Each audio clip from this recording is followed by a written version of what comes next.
Mesdames et messieurs, heureuse de vous retrouver dans le cadre de la rétrospective de l'information, la rétro, le rendez-vous des faits marquants de la semaine. C'est dimanche et c'est le rendez-vous hebdomadaire. Pour cette édition, nous avons le bonheur de recevoir sur ce plateau un des habitués des plateaux de télévision à Canal 2 précisément.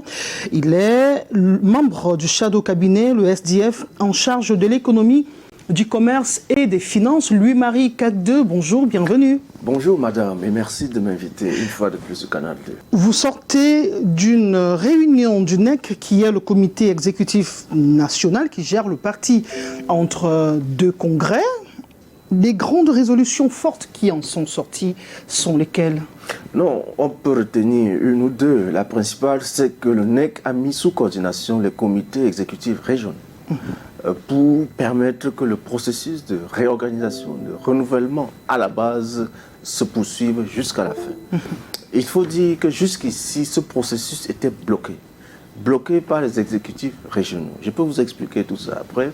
Et cela n'était pas convenable au moment où nous sommes à quelques mois du congrès. Nous sommes en train de renouveler nos structures de base en adoptant l'approche bottom-up, c'est-à-dire qu'en allant de la base vers le sommet. Et cela divise beaucoup au sein du SDF aujourd'hui, parce que beaucoup auraient aimé qu'on aille du sommet vers la base.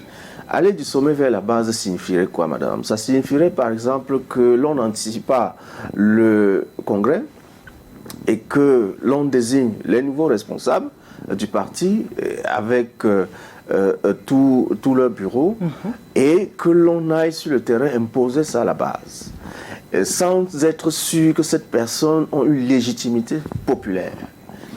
Et donc, le SDF qui se pose une autre question aujourd'hui, à savoir, au moment où nous avons fêté nos 32 ans, qu'est-ce qui s'est passé pour que nous cessions de gagner de façon massive? Qu'est-ce qui s'est passé? Et donc, de façon froide, on a compris qu'il y avait, par exemple, une façon de faire la politique dans les années 1992 que nous ne pouvions plus reconduire en 2022. Qu'est-ce que vous comptez corriger? Par exemple, ce que l'on conceptualise en sciences politiques comme étant le messianisme. La politique était basée sur un individu ou sur des individus. Ouais. Ça, c'est terminé. Il faut aujourd'hui faire en sorte que le parti puisse gagner sans toutefois que ce soit le profit des individus qui prime. Il faut faire que ce soit les préoccupations, les attentes des citoyens qui priment. Et pour cela, il faut qu'on ait un nouveau leadership local, des personnes qui apportent des solutions aux attentes de leurs citoyens au niveau de la base. Quels peuvent être l'impact de ces leaders locaux sur les préoccupations des populations, ou tout au moins les préoccupations des militants, à partir du moment où ces leaders locaux, ou alors le parti, n'a pas encore pris le contrôle du pouvoir exécutif pour implémenter sa politique? On a eu des élus, on a eu à gérer des exécutifs communaux, on a eu des députés, on a des sénateurs. Et donc, c'est l'heure du bilan.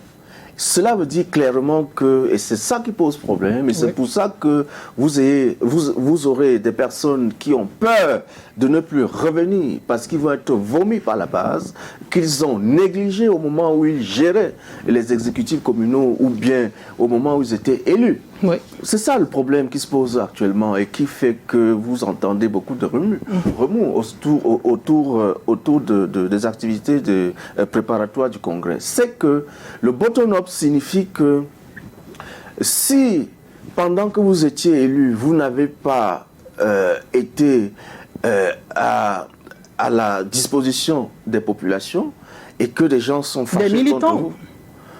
Non, quand vous êtes maire, vous ne parlez plus simplement de population. Vous avez des sympathisants, vous avez tout ce genre de choses-là. Et donc, les militants font partie des populations. Est-ce que, par exemple, ici à Douala, nous avons des élus à Douala Centre, Douala Est. Est-ce qu'ils ont, par exemple, œuvré socialement tel que c'est visible, de telle façon que les gens peuvent en profiter et puis s'appuyer dessus pour dire que nous avons encore besoin que ce monsieur-là ait un mandat parce qu'il travaille pour nous. Voilà un peu comment nous raisonnons aujourd'hui. Si vous êtes un élu et vous n'avez jamais offert un seul puits d'eau à vos populations, il est clair que les gens peuvent être fâchés contre vous et que l'on ne renouvelle plus votre mandat. Et donc c'est de ça qu'il est question. Alors que si on va au Congrès, parce que vous vous appelez aujourd'hui cadre, on risque de vous reconduire sans la base. Et électoralement, le parti va perdre. Il y a des régions comme l'Est. Le parti n'a plus gagné depuis 2002. Et on ne peut plus continuer à maintenir les mêmes personnes que l'on valide au niveau central, parce qu'ils participent aux réunions au niveau central. Imaginez-vous, personne ne viendra à la réunion au niveau central prendre une disposition qui l'écarte. Même à Bamenda, qui semble être l'aile sociologique de base du SDF, et donc, perd aussi du terrain de plus en plus. Absolument. Et donc, il nous faut un nouveau leadership. Il nous faut intégrer la jeunesse. Et c'est ce qui se passe aujourd'hui. Et quand vous parlez de leadership, on se souvient que John Frondi, qui est le leader originel, si vous me permettez, de ce grand parti de l'opposition au Cameroun, qui a fait ses classes depuis une trentaine d'années, il a annoncé son départ. Il avait annoncé d'ailleurs pour décembre l'année dernière. Il n'est pas parti. Et ces annonces de départ et de report, est-ce que cela ne contribue pas davantage à fragiliser la stabilité de votre parti? Il part comment, madame, lorsqu'on ne va pas au Congrès? Il va partir et le Congrès arrive et puis c'est le cadre. On parle de Congrès électif. Pourquoi est-ce qu'on dit annonce et report et quoi que ce soit? C'est le cheminement normal. On va à un congrès électif, et tout le monde le sait, c'est d'ailleurs pour ça que les gens se préparent dans les différents états-majors, c'est d'ailleurs pour ça que les gens se jettent les flèches, ce qui est normal. Je voudrais que nous sortions de là en retenant que pour des grands partis, tout ce qui se passe comme mouvance est tout à fait normal. Et que ce qui n'est pas normal, c'est que des discussions se fassent en marge des institutions. C'est ça qui n'est pas normal. Par exemple, nous allons au Congrès, au NEC, vous avez demandé des résolutions. Une des deuxièmes résolutions concerne l'audit du parti. Oui. Et donc, on veut savoir, depuis plus d'un an, quelle est la situation de nos finances. Et donc, il y a le trésorier national. Les fameux 80 millions ? Oui, c'est une dotation publique que les partis politiques représentés à l'Assemblée nationale prennent. C'est la loi. Et donc, il y a le trésorier national et le secrétaire national aux finances qui détiennent les documents. On leur demande de donner les documents. Donc, plusieurs fois, ils ont demandé qu'on leur laisse du temps d'apprêter les documents. Même au dernier NEC, c'est ce qui s'est passé. Mais on peut être surpris que le 10, ils demandent qu'on leur laisse du temps. Au lieu de s'exprimer au NEC et de dire quel est leur point de vue, on lit plutôt dans les réseaux sociaux le 12 qu'ils font du chantage. Or, ils ont eu la parole. Ils auraient pu exprimer toute leur position dans le cadre des institutions qui n'auraient jamais eu de problème. Mais quand ça se passe en marge des institutions, ça pose problème. Okay. C'est ça les difficultés aujourd'hui. Sinon, il n'y a aucun problème. Louis-Marie Cardeux, cette année 2022, a été particulièrement marquée par de fortes tribulations au sein de votre parti. On se souvient d'ailleurs les signataires de Bouddha, autant pour moi, qui s'insurgent contre les nominations qui ont été faites par John Frondi, que ce soit pour le NEC ou pour le Shadow Cabinet. On se souvient du renouvellement des organes de base du parti. Il y a eu des défections. On a vu des gens se déchirer, notamment dans le Mongo ici, au littoral. Et le congrès électif est annoncé pour quelques mois. La date n'est pas connue. Vous parlez sous cap du mois de mai qui marque l'anniversaire du parti. Que restera-t-il du SDF avant cette date? Quelles sont les mesures qui sont prises en interne pour réconcilier les partis? C'est un secret polichinelle, cette guéguerre entre Nietzsche aussi qui déchire le parti sur la place publique. C'est vous qui venez de parler de 27 de Bouddha. 27 signataires. De Bouddha, n'est-ce pas? Oui, de la déclaration de Bouddha. Vous oubliez que Bouddha, là, c'est chez quelqu'un. Et vous oubliez cette personne, pourquoi? Quel est le fait d'armes? Je ne suis pas... Non, je vous dis je ne veux pas citer les individus, mais c'est un fait qu'il y a eu 27 signataires de la déclaration de Bouddha qui s'insurgeaient contre les nominations faites par le chairman pour le NEC et pour le shadow cabinet. C'est un fait. Je vous dis que au lieu de parler de Ossi Nietzsche, vous aurez pu parler de aussi ce monsieur de Bouddha. Ok? C'est parmi tant d'autres. C'est pour ça que je parle. Vous dites Guéguerre parce que les gens parlent de bipolarisation. Ils ignorent là où il y a une préparation sérieuse. C'est un Bouddha. Vous ignorez ça. Et c'est pour ça que je dis que c'est complètement contre la réalité. Parce que est-ce que ici même à Douala, Nietzsche est capable, et ça c'est le fait que vous pouvez recouper, il est capable d'obtenir le quorum. Vous savez qu'il n'a pas pu obtenir le quorum contre son adversaire ici à Douala. Vous savez. Donc, quelqu'un n'arrive même pas déjà à regrouper dans sa région. On le prend comme le méga adversaire au sein du parti. Vous parlez d'un député qui a 18 ans au Parlement, vous le disiez Soukap tout à l'heure. Mais il n'est pas subitement, il devient tout petit à vos yeux. Aujourd'hui, en dehors de sa circonscription, qui est Douala-Est, et à Douala-Est, c'est la circonscription de Douala 5e 1. Même à Douala 5e 1, tout le bureau n'est pas avec lui. Vous parlez de lui comme s'il n'avait pas de fait d'armes dans le SDF. Non, la mobilisation, madame. Je ne voudrais pas que vous laissez passer cette bipolarisation. Je vous dis que c'est factice. C'est pas réel. On aura du mal à nous focaliser sur les individus quand ils ne sont pas sur ce plateau pour donner leur version des faits. Mais de mémoire de journalistes, nous observons des flèches qui sont lancées de part et d'autre entre deux cadres du parti. On sait également que dans les flèches qui sont lancées, on dit par exemple qu'on attend du dernier représentant du parti à la présidentielle de 2018, les rapports, ou alors... Qui ont été déposés. Le rapport, etc. Ça a été déposé. On ne va pas faire une concentration sur ces individus. Nous parlons du SDF. Et ces guéguerres sont quelques-unes parmi tant d'autres. Donc nous faisons l'autopsie du parti au lendemain de ce NEC qui s'est tenu à Yaoundé et qui est en préparation du congrès de 2023. Donc ne parlons pas de bipolarisation. Disons que il y a des ambitions qui s'expriment pour remplacer le chairman. Et que c'est normal. Parce que pour un homme comme le chairman, ne vous attendez pas à ce que sa succession soit facile même. Donc ça c'est normal. Et je dis encore que le problème, c'est que certains l'expriment dans les réseaux sociaux au lieu de l'exprimer dans le cadre du parti. Et je voulais vous observer, et c'est pour ça que j'insiste, que les vraies personnes qui se préparent expriment ça dans le cadre du parti et ça se passe plutôt très bien. Parce que les réseaux sociaux ne lisent pas. Et c'est ça la limite. Que répondez-vous à ceux qui pensent et qui soutiennent que les dernières décisions prises par le chairman, à savoir les nominations dans les instances décisionnelles du parti, visent à mettre l'un des candidats en pole position, Joshua aussi, lors du congrès électif, par rapport aux autres adversaires? C'est une suite logique. Une des choses qu'il faut faire pour que le SDF renoue avec la victoire, c'est le rajeunissement, madame. Ils sont fatigués. Certains veulent se reposer, d'autres pas. Et donc, la décision qui a été prise, et qui, moi aussi, m'a concerné, concernait le rajeunissement de l'instant dirigeant du parti à 60%. Vous avez des gens qui ne peuvent plus courir comme en 1992, madame. Vous avez des gens qui ont bien travaillé, mais il y a encore plus jeunes, plus dynamiques, qui peuvent poursuivre le travail. Et parmi la récrimination, justement, des 27 signataires de la déclaration de Mbouda, il y a des observations qui vous visez, vous particulièrement également.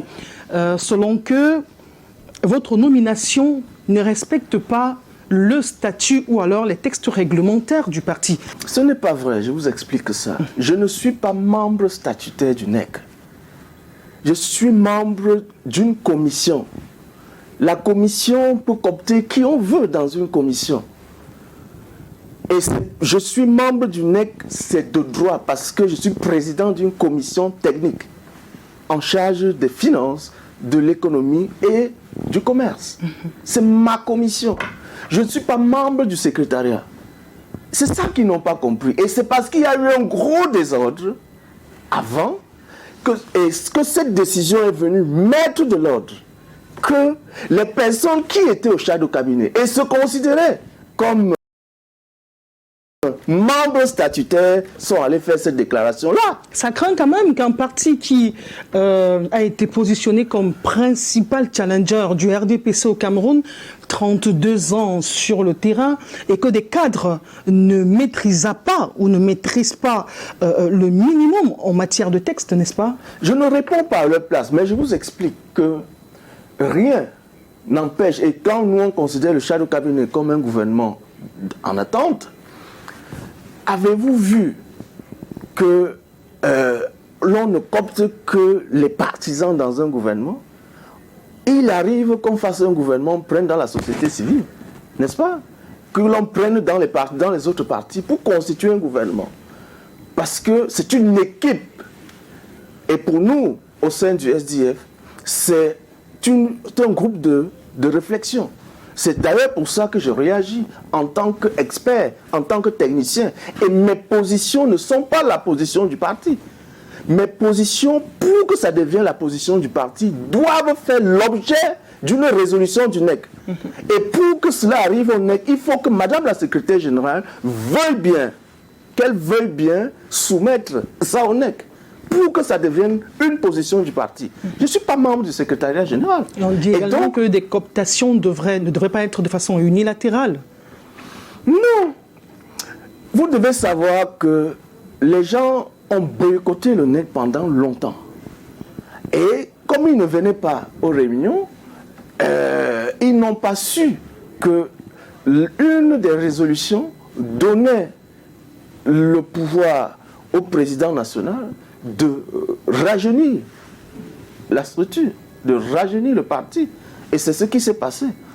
Et donc, ce qui est bien, et c'est pour ça que cela a apporté la vitalité au parti, ces gens ne manquent plus les réunions.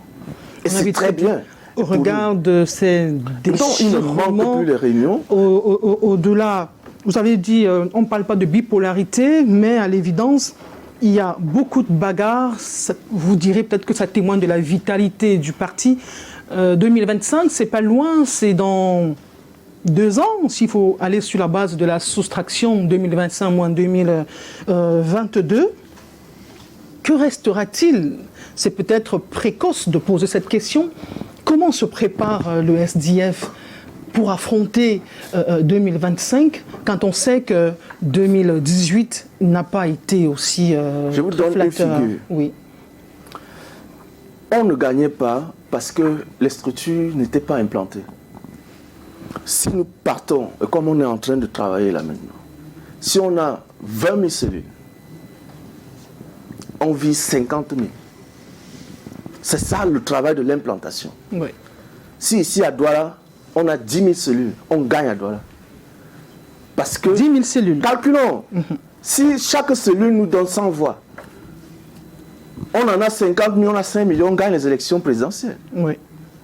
Si on a 20 000 et chaque cellule nous donne 100 voix, on a 2 millions, on gagne les élections présidentielles. Parce qu'à ça, il faut ajouter les sympathisants. Oui. Donc, c'est ça le travail qui va se faire, madame. Et c'est pour ça que nous tenons à l'implantation du parti sur le terrain. Jusqu'ici, les partis étaient en berne, les structures de base du parti étaient en berne. Si vous prenez, j'aime prendre l'Est, mais vous pouvez prendre l'extrême nord, vous pouvez prendre le nord, etc. Les structures étaient en berne. Et comment est-ce qu'on pouvait gagner sans implantation? Et donc, ce travail-là doit être fait avant le Congrès. Et nous visons à aller au Congrès avec le maximum de cellules possibles. Et d'ici à 2025, je suis sûr que l'une des résolutions qui sortira du Congrès, c'est que l'on atteigne cet objectif. Et il y a une réaction qui arrive, c'est un des cadres de votre parti, je vais retrouver son nom, qui dit par exemple, vous prétendez que le parti n'était pas implanté localement. Comment avons-nous fait pour gagner les mairies à Bafoussam, à Loum, à Mombo, à Kumba, à Bamenda? Comment? Le SDF... Et il poursuit en disant, votre complice a fait comment pour se faire élire député à Douala, à Vouri Premier? Combien? Donc, je vais retrouver rapidement... Non, le problème n'est pas là. On est élu à Loum, c'est bien. Mais pourquoi est-ce qu'on a perdu des mairies? Ici, à Douala, on a géré la mairie de Douala premier. Oui. Hein? Pourquoi on a perdu? Pourquoi on a perdu du terrain? Le SDF Vous avez géré également Douala troisième. On a perdu Douala troisième, pourquoi? Et c'est ça les questions que les gens ne se posent pas. Et c'est exactement les deux lignes qu'il y a au sein du parti. Parce que les gens auraient voulu que ces gens qui étaient à la tête des exécutifs il y a 20 ans, 30 ans, continuent d'être des têtes de liste alors qu'ils ne gagnent plus les élections. Et c'est eux qui font ce genre de réaction. Or, il faut être froid lorsqu'on évalue. Et quand on évalue avec pour objectif de renouer avec la victoire, il faut un nouveau leadership. Vous m'avez dit à l'entame que les gens quittaient le parti. Les jeunes avaient quelle place? Quand vous avez à la structure à la tête de nos structures, comme au RDPC, les gens qui font 40 ans, qui font 30 ans. 40 ans là veut dire qu'un jeune est né, il a 40 ans. Et il n'a pas de place. D'autres partis l'absorbent. Et c'est ce qui s'est passé à partir de 2016. Les gens sont allés avoir d'autres issues ailleurs. Ils sont là, ils militent. On ne les met jamais sur les listes. Et ceux qui se mettent devant ne gagnent plus parce qu'ils n'inspirent plus confiance à la base. Et lorsqu'on veut renouveler, ils bloquent le processus de renouvellement à la base. Et ces gens ont décidé qu'ils vont les dégager. Donc il y a un mouvement de dégagisme au sein du SDF, il faut dire ça. Ou de chassement. Et ce mouvement-là... Est-ce qu'il y a un mouvement de chassement? Chassement, pourquoi? Personne ne partira du SDF. Vous dites toujours qu'est-ce qui va se passer, qu'est-ce qui va rester du SDF. Parce que vous avez utilisé l'expression le dégagement. Dégagement. Est-ce qu'il y aura le chassement?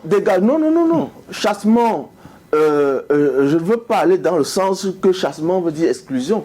Personne ne sera exclu. Personne. Le NEC a même excusé un des derniers turbulents le 10 décembre dernier. Donc on va vers une convergence, il n'y a pas de chassement. Mais je parle bien du dégagisme, qui signifie que les personnes qui s'accrochent et qui n'inspirent plus confiance aux électeurs, alors qu'il y a un nouveau leadership qui est étouffé. Est-ce qu'il n'y a pas une manipulation des électeurs par les leaders, vous entre autres? Dans quel sens? Pour prétendre que peut-être la base n'est pas contente de tel leader ou de tel député, etc. Vous là, vous n'êtes pas témoin. Si vous aviez 80 députés, 80 maires, oui, et qu'aujourd'hui quelqu'un se vante qu'on gère quelques 6 mairies, 7 mairies, ça n'a pas de sens, madame. C'est pas... Est-ce qu'on dit que là que le FD avait 40 députés? Aujourd'hui, on en a 5. Donc, vous ne pouvez pas nous dire que... On n'aura pas l'occasion de vous avoir tous les jours, donc j'en profite pour vous poser le maximum des questions sur le SDF, puisque votre congrès pointe à l'horizon.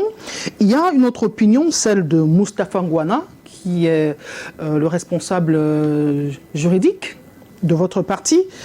Des sorties qui font quand même froid dans le dos quand il dit « Le chairman est un boulet pour le SDF, toutes ses décisions sont contestables et questionnent sur la pertinence de son leadership. » Vous parliez du leadership à renouveler au sein du SDF. Maître Moustapha, qui est un grand ami, Maître Moustapha a une position très claire. Maître Moustapha... Vous partagez son opinion? Non. Ok. Maître Moustapha dit que le SDF doit redevenir le parti de confrontation. Il le dit. Et il pense que c'est en refaisant la confrontation, comme dans les années 92, qu'on va reconquérir le terrain. Donc Maître Moustapha est clair sur ces choses-là.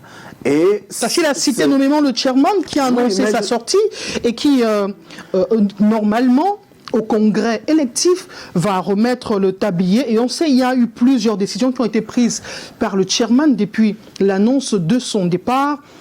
Êtes-vous, ou alors, que répondez-vous à ceux qui pensent que l'après-chairman pourrait être catastrophique pour le SDF?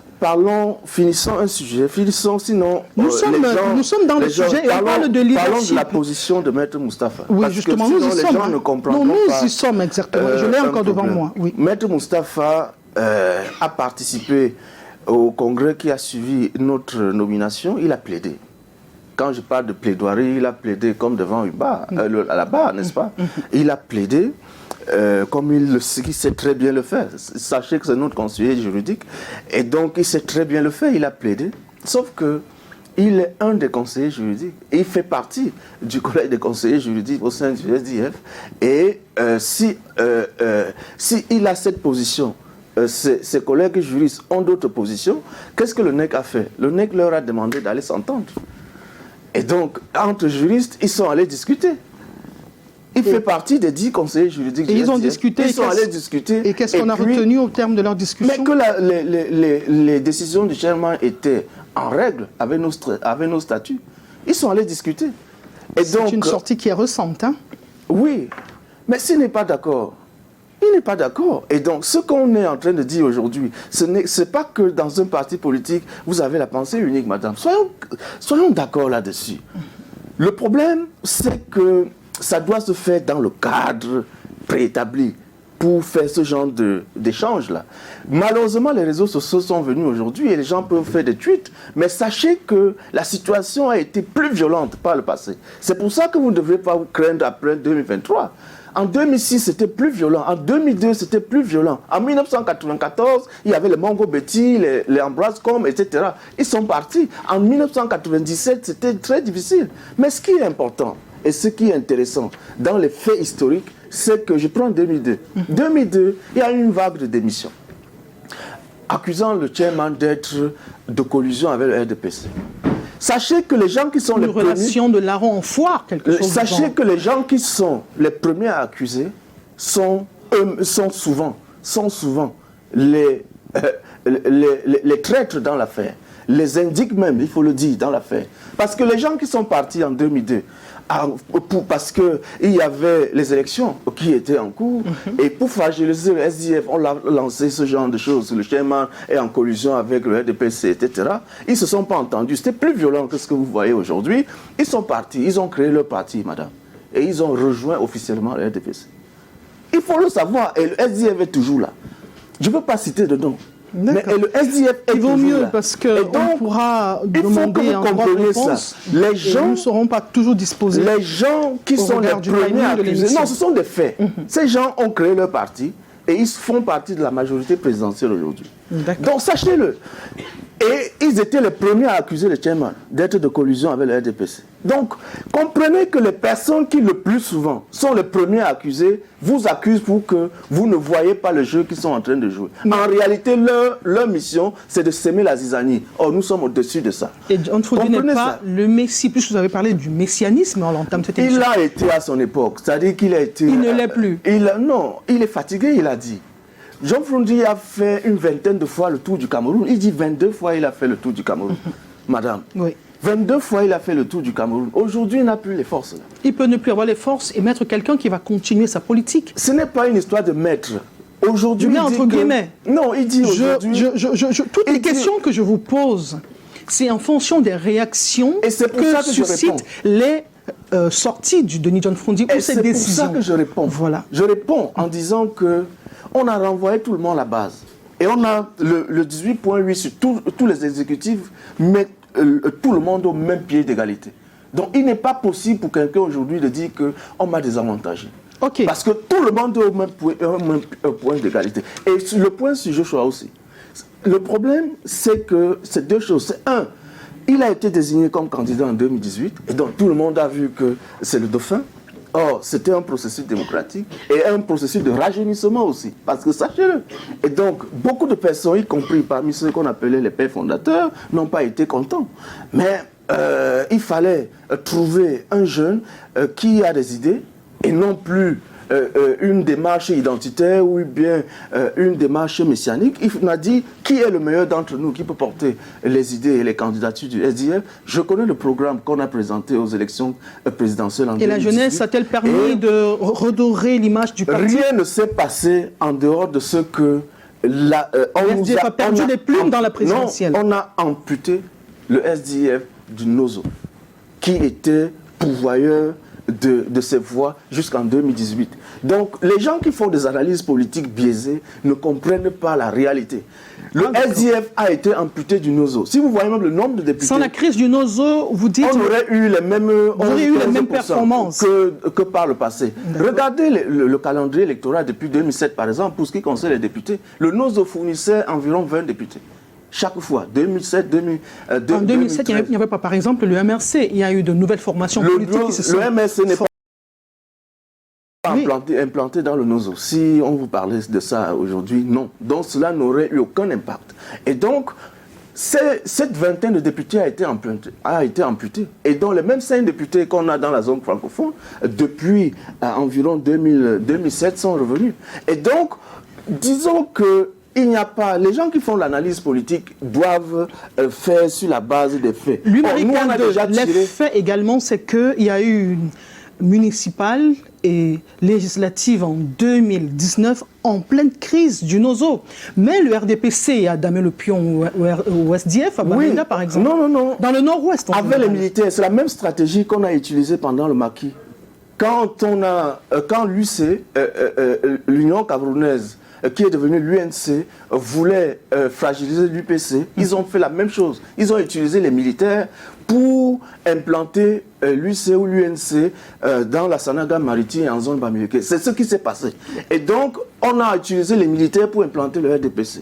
Et c'est d'ailleurs pour ça qu'ils ne veulent pas que la guerre finisse. Okay. Et donc, si on résout ça, il n'y aura pas... Mais nous, on a déjà dépassé ça. Et c'est très important que je le dise. Oui. À savoir qu'on a fait le bilan et se dit, est-ce que c'est normal qu'on dépende simplement des 2 régions anglophones? La réponse est non. Et donc, la démarche, c'est ce qui se discute aujourd'hui, c'est d'aller vers la reconquête du pays dans son ensemble. C'est pour ça que l'implantation est le travail de base et on ne peut pas faire autrement. Quelqu'un qui est contre ça est contre le SDF. Merci et c'est nos adversaires du RDPC qui peuvent monter des gens au sein du SDF pour saccager ce travail. Parce qu'ils savent que c'est ce travail qui va mettre en difficulté le RDPC. Ceux qui sont les premiers à accuser, je vous dis, ceux qui sont les premiers à attaquer votre intégrité morale sont les personnes les plus redoutables. Je veux dire, les plus à redouter. Nous allons évoluer cette semaine également. On a vécu des frémissements des populations de la ville de Douala. C'était mardi dernier. On annonçait les microbes à plusieurs endroits au même moment. Et le lendemain, une réunion de crise présidée par le gouverneur de la région du Littoral a pris quelques résolutions. Reportage. Autour de 18h de la journée en question, un groupuscule de mototaximens passe à grande vitesse dans certains carrefours, amenant les foules et éprouvant un malin plaisir à annoncer l'arrivée des microbes dans ces zones. Immédiatement, le dispositif de lutte contre ce phénomène a été déployé. Au résultat, aucun microbe véritablement rencontré. Des sources sécuritaires, la rumeur de la présence des jeunes délinquants, encore appelés microbes, était bien planifiée, laisse entendre l'autorité administrative. Tout semble planifié dans les réseaux sociaux afin d'instaurer une psychose au sein des populations du littoral en général et dans la ville de Douala en particulier. Nous en appelons à un élan de réarmement moral et mental de nos populations. La suspension de la circulation de mototaxis dans la ville de Douala de 20h à 6h jusqu'à nouvel avis.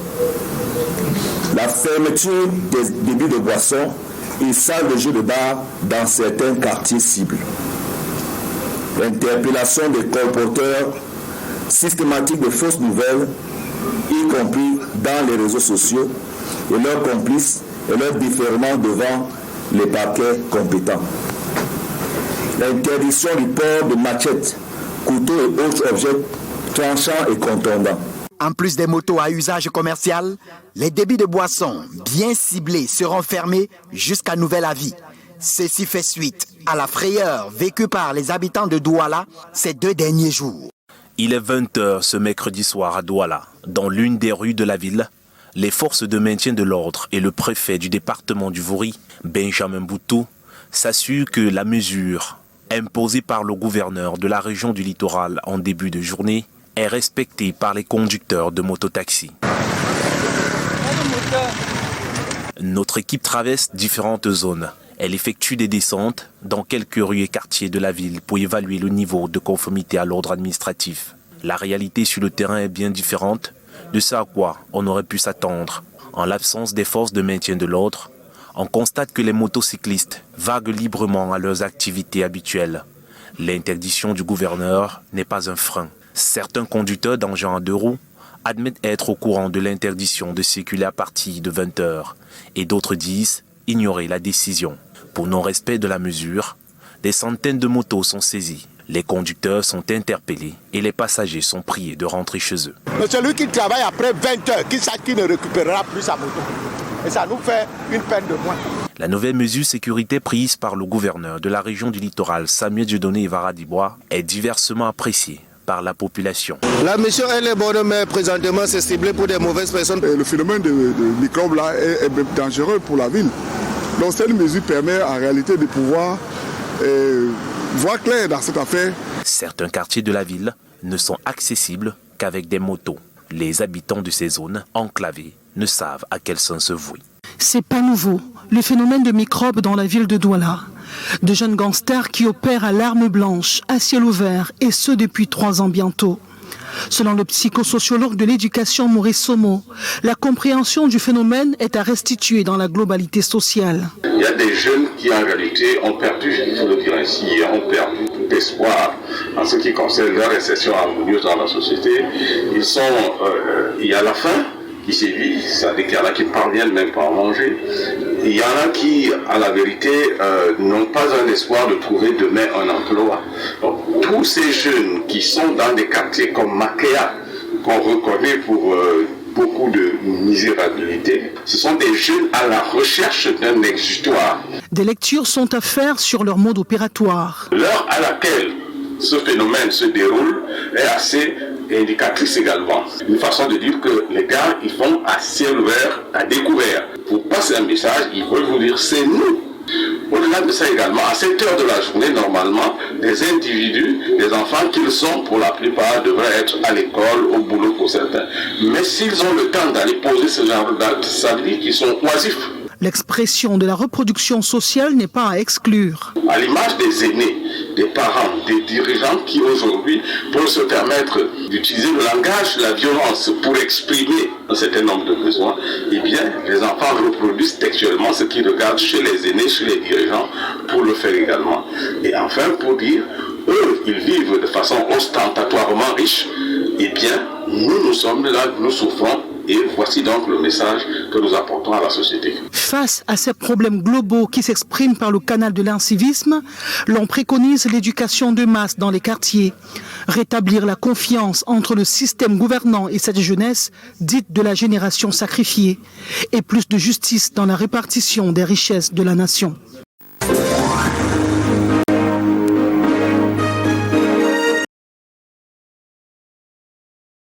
Ça fait plus de 3 ans qu'on parle du phénomène de microbes dans la ville de Douala et plusieurs actions sécuritaires ont été prises pour éradiquer le phénomène. Vous avez suivi la sortie du gouverneur de la région du littoral. Cette fois-ci, ce n'était pas les microbes, d'après les investigations des autorités en charge de la sécurité dans cette cité économique, et que des mains tapis dans l'ombre seraient en train de procéder à des manipulations politiciennes. Vous n'êtes pas résident de la ville de Douala, vous vivez à Yaoundé. Comment vous avez vécu ces 2 journées-là, la journée de mardi qui a été très agitée à Douala et la sortie du gouverneur le lendemain et les mesures qui ont été prises contre la fausse présence des microbes à Douala? Madame, on dit que qui veut noyer son chien l'accuse de rage. La sortie du gouverneur est grotesque. Grotesque. 1, ce n'est pas nouveau, c'est depuis 3 ans. C'est ce qu'on appelle le vandalisme urbain. 2, il nous sort une réflexion qui n'a strictement rien à voir avec le phénomène. Ce qui veut dire qu'il y a des intentions inavouées dans le traitement de ce fait d'actualité et de société. Et que peut-être même certains ont raison que cela a été orchestré par le gouvernement pour noyer l'opposition. Comprenez-moi très bien. C'est une raison. Parce que je vais vous donner une curiosité. Une curiosité. Comment se fait-il que les gens ont marché de Makéa jusqu'à Makentini sans être stoppés? Dans une ville comme Douala, encerclés par tous les commissariats. Comment se fait-il? Je suis seulement curieux. Parce que quand le gouverneur nous dit que c'est politicien, on commence à réfléchir. Une manipulation. On commence à réfléchir. Et il prend une mesure complètement disproportionnée. De 20h à 6h, ça a quoi voir avec le phénomène?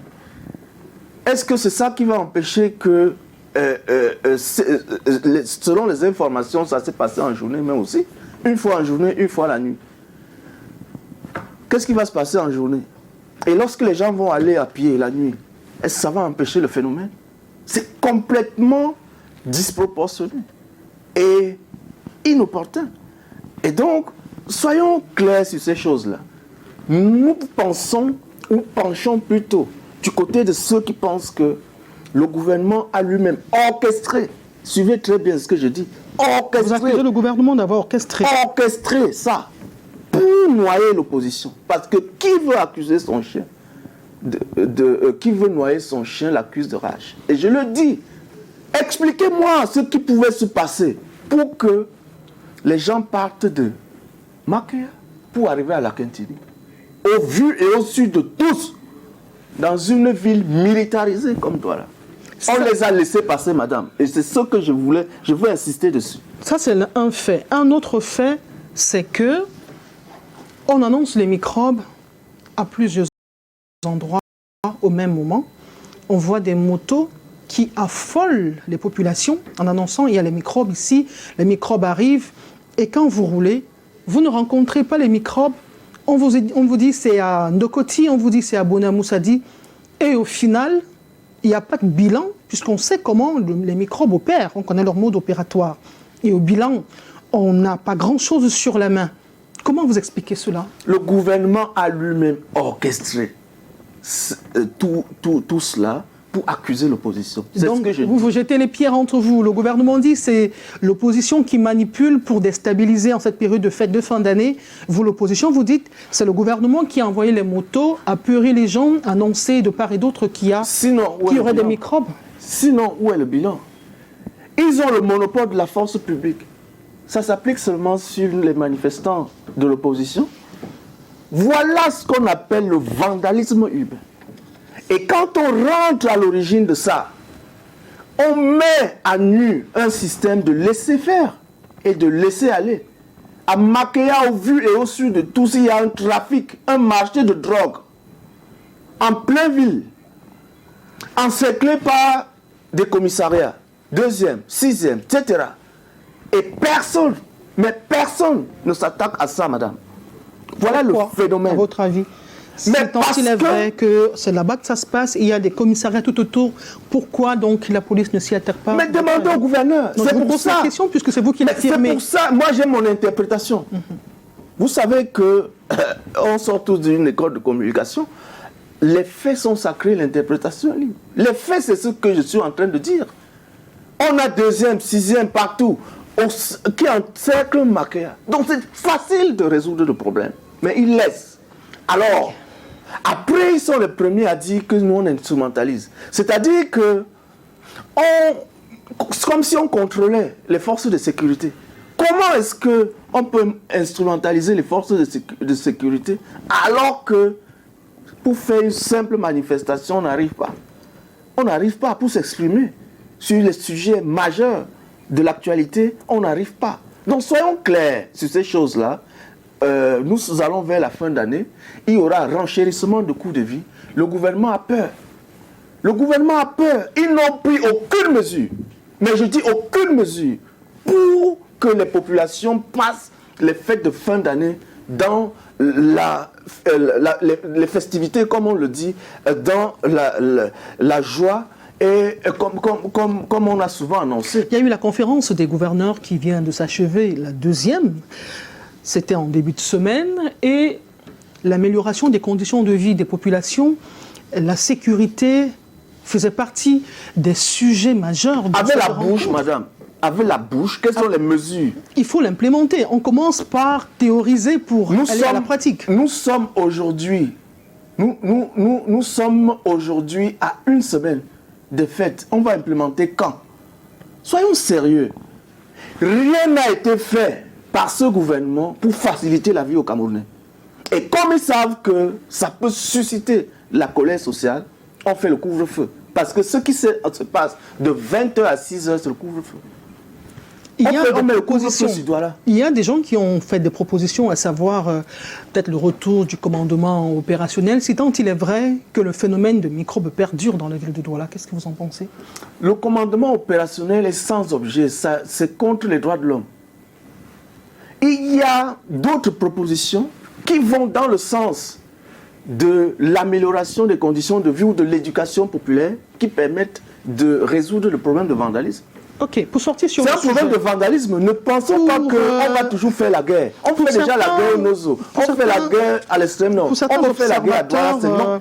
Pour certains observateurs, l'Umari CAC2, Douala est une ville. Ce sont des propos que je prends de part et d'autre, sauvages et anarchiques, avec une urbanisation approximative, inadaptée aux critères des métropoles modernes. C'est une situation qui interpelle au plus haut point les animateurs de la décentralisation et des élus locaux. Vous, en tant que citoyen, comment vous réagissez à ces propos, ces sorties des Camerounais? C'est juste, c'est exact. L'urbanisation anarchique, ça c'est le terme. Comment se fait-il qu'un gouvernement comme celui-ci, qui a fêté ses 40 ans, n'a pas pu voir ce qui devait arriver?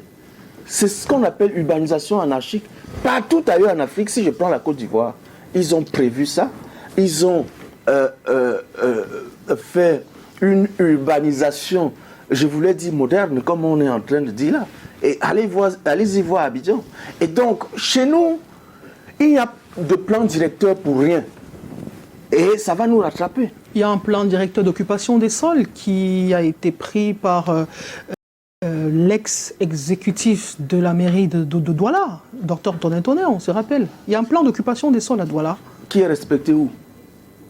Et donc, quand les populations se sont soulevées pas loin de nous ici pour un hôtel... On voit quand même de nouvelles tracés. C'est vrai qu'on démolit des maisons, c'est vrai qu'on met des gens à la rue. Ça répond au plan d'occupation des sols ou le plan directeur dont vous parliez tout à l'heure. On a construit Paris en détruisant ce qui existait, en détruisant l'existant. Non, il y a les vieilles villes partout. Oui, parce qu'en même temps, quand on va détruire pour rénover, vous direz qu'on ne fait rien pour les populations. Prenons Abuja. Pourquoi vous voulez détruire? Pourquoi vous laissez les gens s'installer pour venir détruire après, sans dédommager? Madame, je suis social-démocrate. C'est-à-dire que je pense le développement, mais en tenant compte des contraintes sociales, madame. Quand vous voulez détruire les gens, il faut au moins dédommager les gens. Mais si vous ne voulez pas le faire, vous faites dans la prospective. C'est-à-dire que vous faites le lotissement avant que les gens ne s'installent. Mais ce n'est pas le cas. Il faudrait qu'on le dise. Et c'est entièrement la faute de ce régime-ci. C'est vrai que nous qui voulons gérer le pays, allons hériter de l'abîme, mais on va prendre le pays dans cet abîme et peut-être penser, comme certains, construire une nouvelle ville. Parce que quand vous voyez Abuja, on a entièrement construit une nouvelle ville sans toutefois aller dans le sens de mettre des populations dans la rue. Ce n'est pas envisageable. Au Cameroun, cette semaine, c'est la participation du président Paul Biya à ce sommet États-Unis, Afrique convoqué. C'est le deuxième du genre convoqué par Joe Biden. Eh bien, le chef de l'exécutif américain est à la reconquête de l'Afrique. Une succession de reportages. Nous revenons derrière pour des commentaires avec notre invité. Sur le sol américain, depuis samedi dernier, le président de la République a mis en profit ce séjour américain pour vendre la destination Cameroun aux investisseurs américains. Lundi, en début de soirée, le chef de l'État était l'invité d'une table ronde privée sur l'investissement américain en Afrique, organisée en marge du deuxième sommet des dirigeants États-Unis-Afrique par un groupe de réflexion économique indépendant appelé Milken Institute. Ces échanges avaient pour thème comment la finance peut constituer un atout à l'égard des défis pressants et des opportunités de l'Afrique et contribuer à la résolution des problèmes apparemment sans solution à l'échelle mondiale. Occasion saisie par le président de la République pour entretenir l'auditoire par un plaidoyer remarquable pour la mise en place d'un marché africain des capitaux. L'une des solutions passe par le financement de l'exploitation et de la transformation des ressources naturelles de l'Afrique sur son sol. Pour cela, l'Afrique a besoin d'un volume important de capitaux à long terme. Il serait donc souhaitable d'œuvrer à la mise en place d'un véritable marché africain des capitaux, susceptible d'offrir des outils adaptés au financement du développement de l'Afrique. En outre, le chef de l'État a souligné la résilience de l'économie camerounaise qui, en dépit des crises mondiales, est parvenue à se hisser au rang des plus compétitives du continent. Pour rappel, le Mikel Institute est un groupe de réflexion économique indépendant. Il publie des recherches et organise des conférences qui appliquent les principes du marché et les innovations financières aux problèmes sociaux aux États-Unis et dans le monde. Eric Golf, Quachu depuis Washington pour Canada International. Pour bon nombre d'économistes, les États-Unis d'Amérique ont délaissé l'Afrique au profit du Moyen-Orient après les attentats sur le sol américain. Les moyens économiques et militaires y ont été investis, laissant ainsi le champ libre à la Chine sur le continent africain. Vous savez, c'est pendant ces années que la Chine, elle, s'est concentrée sur l'Afrique et a organisé un certain nombre de sommets Chine-Afrique que nous avons tous vécu avec en arrière-plan un très très grand moment d'intérêt économique. Sur le terrain, la Chine opère une offensive économique, tout comme la Turquie et la Russie. Et cela sonne comme le réveil des États-Unis, puisque l'Afrique est une manne de matières premières. L'Afrique, c'est quand même plus de 40% des ressources naturelles du monde. Et donc, les États-Unis, pour faire tourner à plein leurs industries, ont besoin, n'est-ce pas, de cette manne-là. Et de l'autre côté, l'Afrique, c'est quand même déjà 1,3 milliard d'habitants. Ça veut dire que juste derrière la Chine, l'Inde, qui sont les plus gros. Et donc, l'Afrique reste un marché essentiellement énorme pour, n'est-ce pas, écouler le superflu des industries, n'est-ce pas, des grandes puissances. À la lecture de la météo économique, l'Afrique est le prochain vivier. Les États-Unis d'Amérique et la Chine se livrent une bataille sur plusieurs fronts. Au Cameroun, d'en tirer meilleur profit. Maintenant, c'est nous, à nous les Africains et à nos chefs d'État, nos responsables politiques, de pouvoir tirer le meilleur parti de ce conflit économique qui existe dans ces deux superpuissances et mettre sur pied un certain nombre de partenariats qui nous seront très bénéfiques sur le plan de l'énergie, sur le plan de l'agro-industrie, sur le plan... Pour les spécialistes des questions économiques, l'Afrique représente pour les 100 prochaines années le marché mondial du fait de sa population et ses matières premières très recherchées. Marshall Fonta, ex-leader séparatiste des régions anglophones du Cameroun, vivant aux États-Unis, fait partie des Camerounais qui se sont mobilisés pour accueillir Paul Biya, hôte de Joe Biden au sommet États-Unis-Afrique. Occasion pour lui et ceux qui partageaient l'idée indépendantiste de réitérer leur soutien à Paul Biya dans la gestion de cette crise sociopolitique déclenchée à Bamenda en 2016. Il dit avoir pris de nouvelles résolutions après le grand dialogue national. Que tous les Camerounais des 10 respectueuses régions de ce pays sachent que nous n'avons pas besoin d'être en guerre. Parce que la fondation de la paix, du développement durable, c'est l'autonomie de chacune de nos régions. Nous devons tous nous mettre derrière cette initiative de Paul Biya pour rendre effective la décentralisation prescrite au dialogue national. En marge du sommet États-Unis-Afrique, cette visite du président Biya est significative pour eux, en ce sens qu'elle leur permet de rappeler et parachever les chantiers entamés au lendemain du grand dialogue national.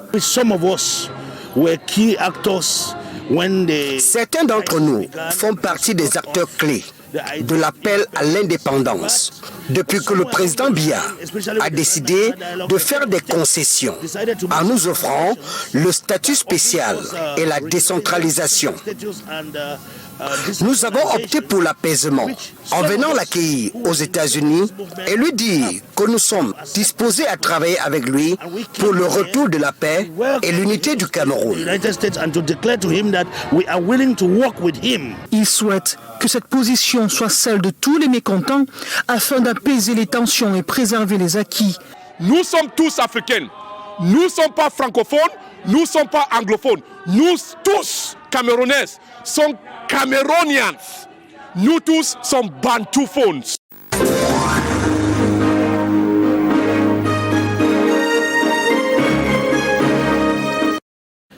Lumari Kagde, au-delà de votre casquette d'homme politique ou de membre du Shadow Cabinet, vous êtes économiste.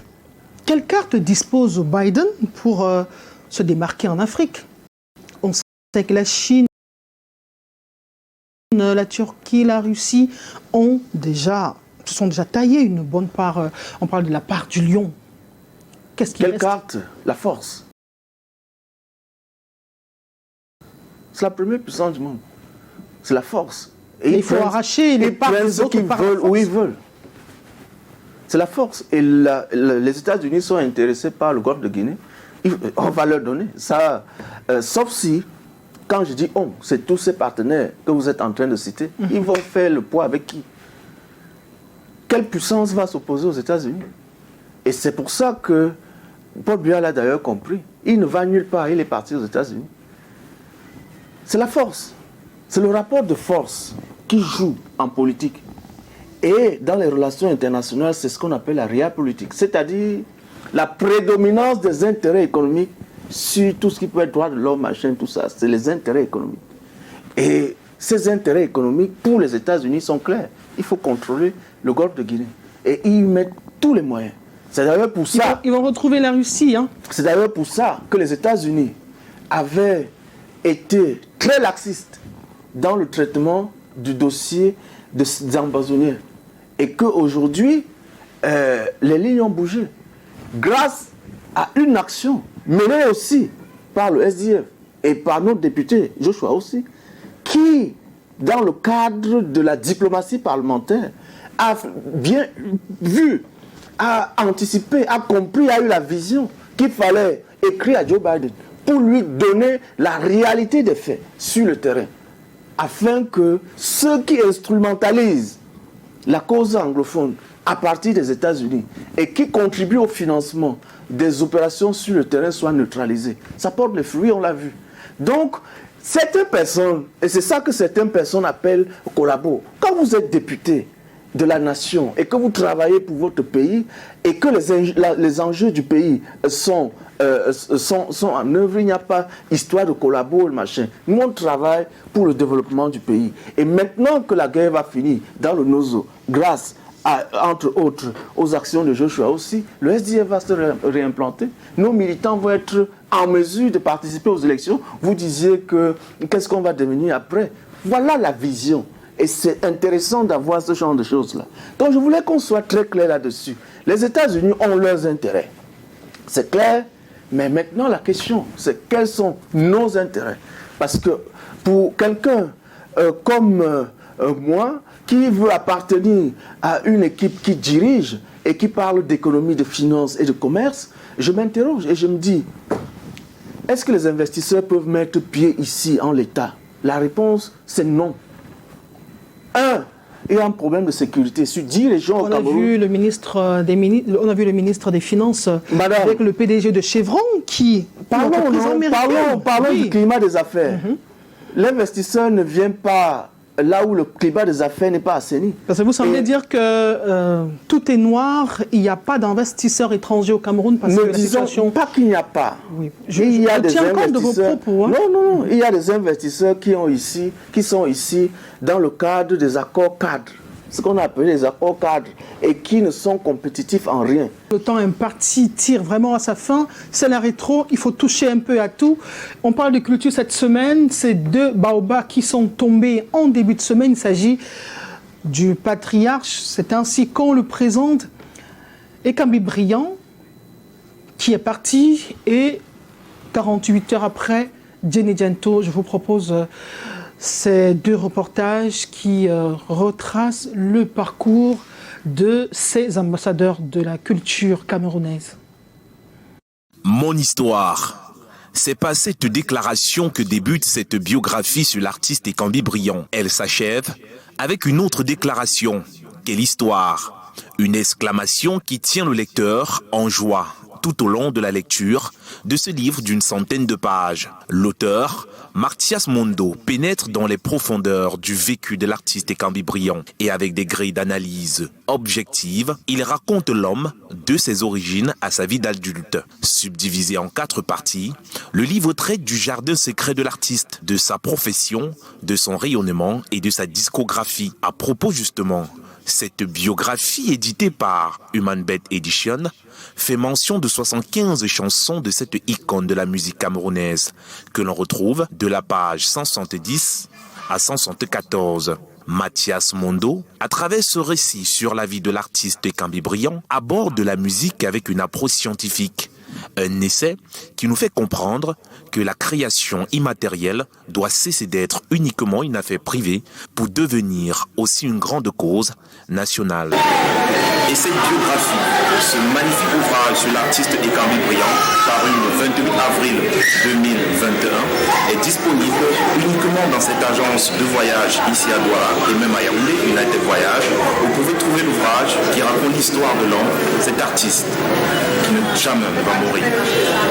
Parti comme une traînée de poudre, la rumeur se confirme ici en images. George Dixon signe la décharge du corps de Diéné Diento, arrivé déjà décédé à l'hôpital du district de Loum ce jeudi 15 décembre 2022, comme l'atteste ce médecin. Il est arrivé déjà étant décédé, il n'y avait pas de signe de vie. Donc, après l'évaluation, même étant dans le bus, il n'y avait plus de signe de vie. Pratiquement aucun son parce que bon, il n'y a presque rien à faire. Et oui. Donc tout ce qu'on a pu faire, c'est essayer d'examiner encore pour essayer de trouver la cause. L'auteur-compositeur du titre à succès Débroussaillé n'offrira donc pas la scène de fin d'année aux mélomanes de Tchang. Je suis venu, n'est-ce pas, surtout au nom de la famille et également au nom de tous les artistes. Et comme ça, là, envoyé par le président du conseil d'administration de la Sonacam, qui m'a dépêché aujourd'hui, et ce matin, parce que j'étais en train de dormir, je ne savais même pas non plus, parce qu'il est mort dans la nuit, et que je devais être ici à Londres prendre le corps de Diéné. Et j'ai demandé tout à l'heure au médecin, il m'a dit que c'était un arrêt cardiaque. Et il a eu un malaise ici, là, quand il allait sur Tchang. La perte est inestimable et des fans inconsolables cachent à peine leur tristesse. Nous l'avons bien connu à travers sa musique. Ça, c'est un grand artiste qui nous a beaucoup marqué. Vraiment, ça regret aujourd'hui qu'il ne soit plus parmi nous. Alors que le monde musical n'a pas encore intégré que Ekambi Briand ne brillera plus, voici que Diéné Diento, alias l'artiste d'État, range définitivement son micro.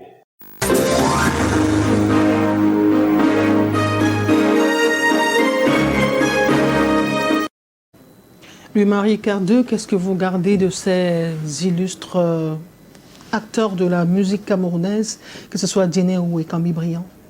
Deux grands citoyens, deux grands artistes, des artistes qui ont bercé notre enfance, toute notre enfance, et qui aujourd'hui s'en vont pour le repos éternel. Nous ne pouvons que prier pour que leur famille, par derrière, puisse rester unie et que l'amour que ces valeureux citoyens ont sémé sur terre puisse continuer à nous vivifier à chaque fois que nous parlons de notre pays et à chaque fois que nous serons aussi encore en vie. Merci beaucoup. Mesdames, Messieurs, nous vous réitérons nos remerciements parce que d'un dimanche à un autre, vous êtes encore plus nombreux. Vous nous témoignez votre fidélité à ce rendez-vous hebdomadaire qui vous permet de revivre les faits marquants de la semaine. Lundi, c'est un autre jour. Dimanche prochain, à 9h, au même endroit. Je serai des vôtres avec le même plaisir. S'il plaît à Dieu, portez-vous bien et à très bientôt. Prenez soin de vous.